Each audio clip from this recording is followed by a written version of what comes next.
schools are already getting started, and you've probably noticed it's still really hot. But what does that mean for kids trying to learn? Let's connect the dots.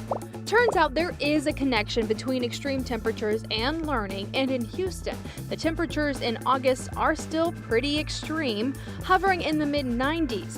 A study by the National Bureau of Economic Research found students did not perform as well in classrooms that were too hot. But no surprise here, air conditioning fixed the problem.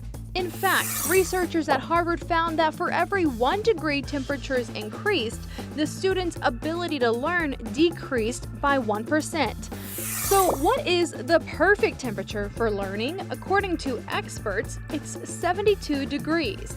If the classroom is too cold, students report feeling distracted. And if it's too hot, they report feeling disoriented. So stay cool, everyone. Connecting the dots, I'm Janelle Bludau for H-Town Rush.